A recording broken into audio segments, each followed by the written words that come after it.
السلام عليكم ورحمة الله وبركاته. ازيكم يا حلوين؟ عاملين ايه؟ يا رب تكونوا بخير. معاكم ايمان عبد الله وقناة متعة الطبخ. يلا هعمل معاكم النهاردة بيكات الفراخ. هنعملها بطريقة اقتصادية، مش هنحتاج فيها كريمة. بس قبل ما نبتدي انزلي اعملي لايك وسبسكرايب لو لسه مش مشتركة معايا، وفعلي الجرس علشان يوصلك كل جديد مننا اول باول، وسيبي كومنت حلو علشان تشجعونا استمر معاكم. يلا علشان نشوف الطريقة ازاي. اول حاجة معايا هنا صدور الفراخ، الكمية اللي تحبيها هنقطعها شرايح تخينة، يعني مش زي البانيه، هتبقى اتخن شوية من البانيه. ومعايا معلقة كبيرة من زيت الزيتون، التوابل، معلقة صغيرة فلفل اسود، ومعلقتين صغيرين من توابل الفراخ المشوية، ومعلقة صغيرة زعتر، ورقة لورا، وحبهان، الملح حسب الرغبة.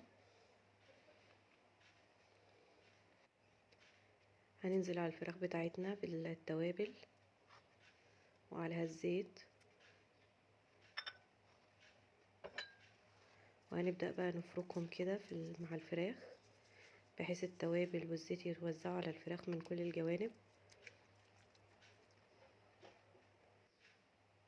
بالشكل ده. هنركنها بقى جنبنا كده لحد ما نخلص بقية الخطوات. ممكن تعمليها من قبلها بليلة. حلة على النار هننزل فيها بمية علشان نسلق المكرونة بتاعتنا. كمية المكرونة بقى على حسب عدد الأفراد اللي انت هتعمليها. هنملح المية الأول طبعا، وهنسيب المكرونة كده هي لوحدها تنزل في المية. تقدري تكسريها لو ما بتحبهاش كده بطولها. هنا بعد ما المكرونة بتاعتنا استوت، هنمشي على التعليمات اللي على الكيس بتاع المكرونة. هنطلعها كده، مش هنرمي المية بتاعتها، هنحتاجها معانا دلوقتي.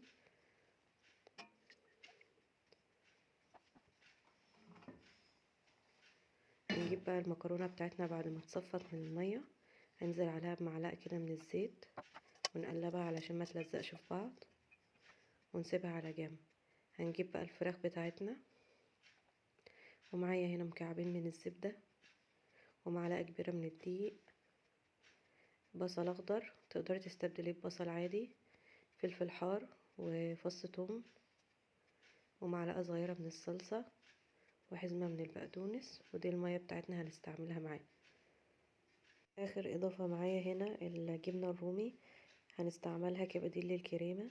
هي طبعا مش هتدي نفس طعم الكريمة، بس كبديل اقتصادي هتدي طعم لذيذ جدا للصوص. ننزل بالجريل بتاعنا على البوتاجاز، ننزل فيه معلقة من الزيت. طبعا احنا حاطين على الفراخ زيت، فما تنزلوش بزيت كتير. ننزل بقى بالفراخ بتاعتنا كده ونشويها. هنسيبها لحد ما تاخد لون من الجنب اللي تحت، تاخد لون ذهبي جميل كده وتستوي، يعني هي تقريبا نص سوا.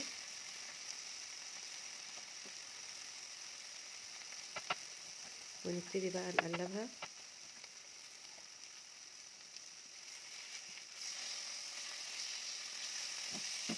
ونسيبها على الجنب التاني برضو بتاع دقيقتين لتلاتة. هنا انا لقيت ان المادة الدهنية بتاعتي قليلة، فزودت شوية زيت علشان برضو الجنب التاني ياخد لون ذهبي جميل. هسيبها بقى بتاع من دقيقتين لتلاتة كده لحد ما تحمر من الجنب التاني، والفراخ تقريبا يعني تكمل سواها. وابص عليها كده من وقت للتاني علشان ايه ما تتحرقش معايا، وكل دوت على نار متوسطة. بس كده هقلبها بقى على الجنب التاني تكمل التحمير بتاعها. اول ما احس خلاص ان هي كده اتحمرت من كل الجوانب كويس، هبدأ بقى اطلعها، نقلها على طبق كده، وهننزل بالزبدة بتاعتنا، ونزود عليها شوية زيت بس عشان ما تتحرقش. وانزل عليها بالبصل، مش هنشوحه كتير، هننزل بقى بالشطة معاها تقلبتين يا دوبك، وهننزل بقى بالدقيق، نقلب بقى كده، نحمص الدقيق بتاعنا، وهننزل مرق الدجاج، ده اختياري، لو عندك شوربة فراخ هتبقى افضل، ممكن تستغني عنها خالص برضه. هننزل بقى بالمية بتاعتنا بتاعت السليق، هنخفف بيها بقى كده الصوص بتاع البيكاتا بتاعنا.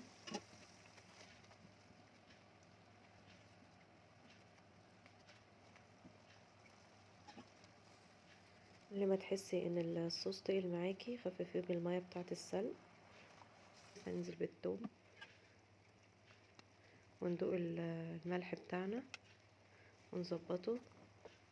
انا هنا اعتمدت على التوابل اللي انا حطاها على الفراخ، فما ضفتش اي توابل تانية، تقدري تضيفي فلفل اسود وتوابل اللي انت تحبيها. اخر حاجة هضيفها البقدونس، وهسيب شوية كده للتزيين في الاخر، وانزل بقى بالفراخ بتاعتنا.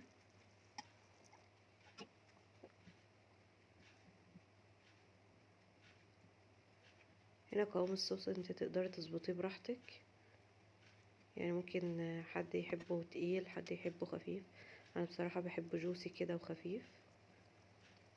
هنزل بقى بالفراخ بتاعتنا كده في الصوص، ونخليها تاخد قلبتين تلاتة كده، بحيث ان احنا نتأكد ان هي استوت كويس وتشرب من الصوص بتاعنا.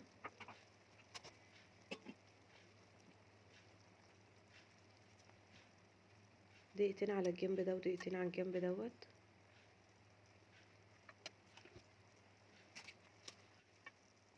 وهنطلعها بقى على جنب. بعد ما نرفع الفراخ بتاعتنا على طبق، هننزل بالجبنة الرومي، هننزل بنص الكمية، ونقلب كده لحد ما تسيح مع الصوص. هنسيب نص الكمية التاني هنضيفه على الطبق لما نيجي نقدمه. اللي مش حابب يضيف الجبنة الرومي، ممكن لو عندك وش لبن، القشطة اللي بتبقى تطلع على اللبن اللي بعد ما بتغليه دي، ممكن تستبدليها بالكريمة برضو، بتدي تيست لذيذ. وهنا الصلصة انا ضفتها بحيث ان هي تدي لون بينكي خفيف كده، يعني مش عايزاها تبقى طعمها صلصة صلصة يعني. هنضيف بقى المكرونة ونبدأ نقلبها، ونقدم بقى الطبق بتاعنا. الطبق ده بيتقدم وهو سخن يا جماعة، يعني متستنوش عليه كتير. هنضيف بقى الفراخ بتاعتنا على وش المكرونة كده، ممكن تقدري تقطعيها برضو، وزينها بقى بالطريقة اللي تحبيها. كده نكون وصلنا لنهاية الفيديو. انزلي اعملي لايك لو الفيديو عجبك، وسبسكرايب لو لسه مش مشتركة معايا، وفعلي الجرس علشان يوصلك كل جديد مننا اول باول، وسيبي كومنت حلو علشان تشجعوني استمر معاكم. بحبكم.